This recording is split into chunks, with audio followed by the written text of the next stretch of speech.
గోవింద, నీ నామం మధురం, నీ ప్రేమ అజరామరం. నీ భక్తులను నిత్యం కాపాడే ఆ అభయాస్తం ఒక్కసారి మా వైపు తిప్పు స్వామి అంటూ ఆ శ్రీనివాసుని కొలిచే ప్రతి భక్తుడు కోరుకుంటాడు.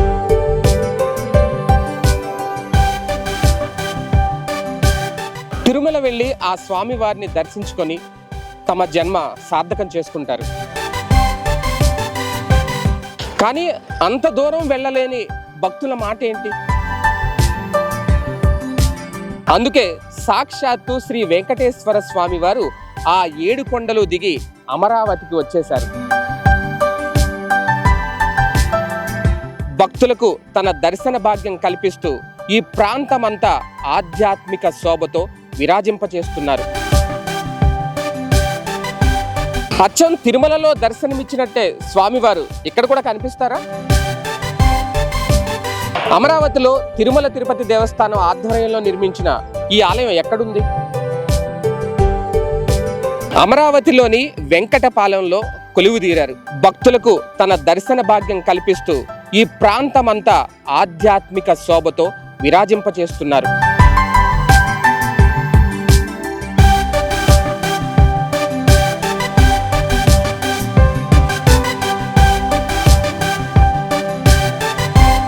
ఇల వైకుంఠంలా విరాజిల్లే తిరుమల క్షేత్ర వైభవాన్ని అమరావతిలో కూడా దర్శించుకునేలాగా రాజధానిలో శ్రీవారి ఆలయాన్ని అద్భుతంగా నిర్మిస్తున్నారు. ఆలయం చుట్టూ భారీ ప్రాకారం, ప్రధాన ముఖద్వారం వద్ద 7 అంతస్తులతో మహారాజ గోపురం, 3 దిక్కుల్లో 5 అంతస్తులతో గోపురాలు, మాడవీధులు, పుష్కరిణితో పాటు శ్రీవారికి కైంకర్యాలు, ఉత్సవాలతో శ్రీవారి ఆలయాన్ని అమరావతిలో అద్భుతంగా తీర్చిదిద్దుతుంది మన రాష్ట్ర ప్రభుత్వం. ఈ ఆలయానికి సంబంధించిన పూర్తి వివరాలు ఈ వీడియోలో చెప్తాను. వీడియో పూర్తిగా చూడండి, ఎక్కడ స్కిప్ చేయకండి. తెలుసుగా, నేను మీ Shekhar. Welcome to hello Amaravati.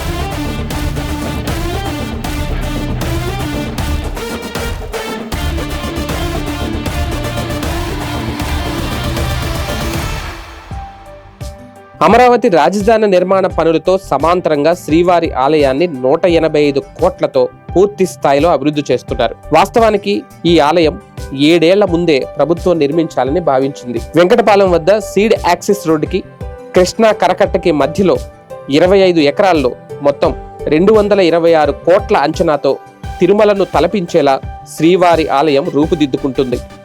2018లో నిర్మించ తలపెట్టిన ఆలయం ప్రస్తుతం ఈ స్థాయికి చేరుకుంది.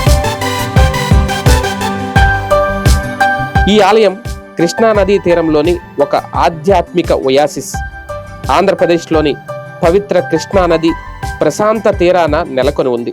భక్తికి మరియు వాస్తు సౌందర్యానికి ఒక అద్భుతమైన నిదర్శనంగా నిలుస్తోంది. అమరావతి యొక్క ప్రాచీన బౌద్ధ వారసత్వం తరచుగా ప్రాముఖ్యతను సంతరించుకున్నప్పటికీ ఈ హిందూ ఆలయం ఒక శక్తివంతమైన మరియు విశిష్టమైన ఆధ్యాత్మిక శక్తిని అందిస్తూ శ్రీ వెంకటేశ్వర స్వామి ఆశీర్వాదం కోరుకునే యాత్రికులను ఆకర్షిస్తోంది. శ్రీ వెంకటేశ్వర స్వామి ఆలయ సమయాలు: ఆలయం ప్రతిరోజు భక్తుల సందర్శనార్థం తెరిచే ఉంటుంది.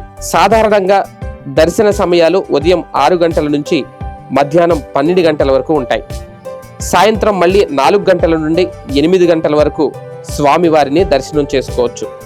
అయితే పండుగలు మరియు ప్రత్యేక సందర్భాల్లో సమయాలను పొడిగించే అవకాశం ఉంటుంది. ఈ ఆలయం అమరావతిలోని వెంకటపాలెంలో ఉంది మరియు ఆంధ్రప్రదేశ్లోని ప్రధాన కేంద్రాల నుండి సులభంగా ఇక్కడికి చేరుకోవచ్చు. ఈ ఆలయంలో పూజలు మరియు సేవలు ప్రతిరోజు జరుగుతూనే ఉంటాయి. ఆలయ వివరాల కోసం మరియు సుప్రభాతం, తోమాల లేదా అర్చన వంటి సేవలను బుక్ చేసుకోవడానికి నేరుగా ఆలయ పరిపాలనా కార్యాలయాన్ని సందర్శించడం మంచిది. ప్రస్తుతం సాధారణ దర్శనానికి ఎలాంటి ప్రవేశ రుసుము లేదు.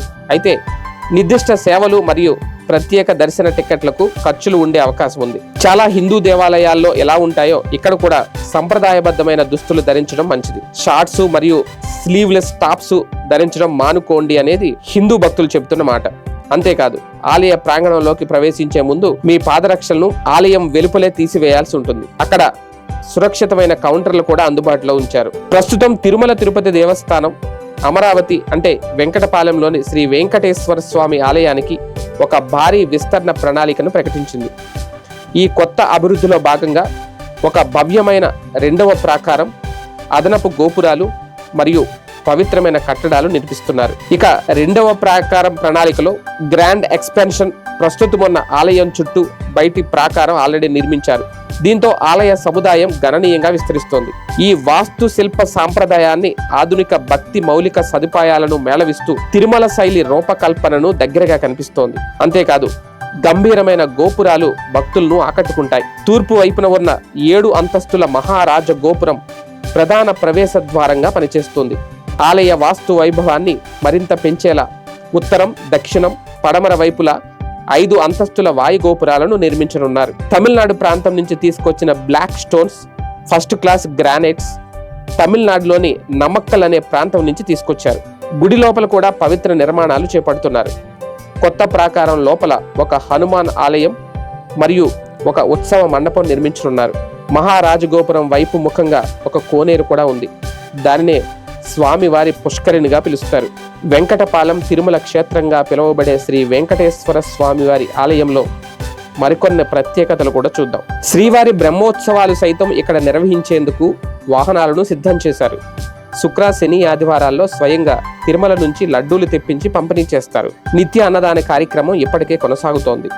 ప్రస్తుతం మహామండపాలు, మాడవీధులు, నలువైపుల రాజగోపురాల నిర్మాణం కొనసాగుతున్నాయి. అంతేకాదు అన్నదానం కాంప్లెక్స్, అర్చకులకు, అధికారులకు క్వార్టర్స్, ధ్యాన మందిరం వంటివి నిర్మాణంలో ఉన్నాయి. తలనీలాలు సమర్పించుకునే కళ్యాణకట్ట నిర్మాణం కూడా జరుగుతోంది. అయితే ఈ ఆలయానికి ఎలా చేరుకోవాలి?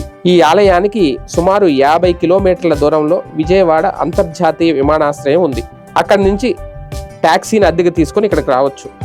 అలాగే విజయవాడ జంక్షన్ రైల్వే స్టేషన్ కూడా ఇక్కడికి దగ్గరగానే ఉంటుంది. విజయవాడ నుండి అమరావతికి రోడ్డు మార్గంలో సుమారు 45 నిమిషాల నుంచి 1 గంట ప్రయాణం అయితే పడుతోంది. అమరావతికి రోడ్డు మార్గం ద్వారా అద్భుతమైన రవాణా సౌకర్యం ఉంది. ఇక్కడికి వచ్చే భక్తులు విజయవాడ లేదా గుంటూరు నుంచి ఏపీఎస్ఆర్టీసీ బస్సులు ఎక్కవచ్చు, లేదా ప్రైవేట్ ట్యాక్సీలను అద్దెకు తీసుకుని కూడా ఇక్కడికి రావచ్చు. గుంటూరు నుండి వెంకటపాలెం సుమారు 30 నుంచి 35 కిలోమీటర్ల దూరం ఉంటుంది. చూశారుగా ఈ ఆలయం ఎంత అద్భుతంగా ఉందో.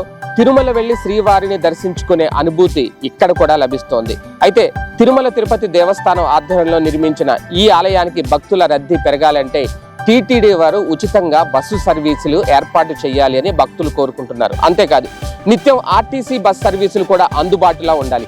ప్రైవేట్ ట్రావెల్స్ కూడా నిత్యం కొనసాగుతూ ఉంటే భక్తుల రద్దీ పెరిగే అవకాశం ఉంటుంది. This is Shekhar signing off. Please subscribe hello Amaravati channel. ఈ వీడియో మీకు నచ్చితే లైక్ చేయండి, షేర్ చేయండి, సబ్స్క్రైబ్ చేసుకోండి. Thanks for watching.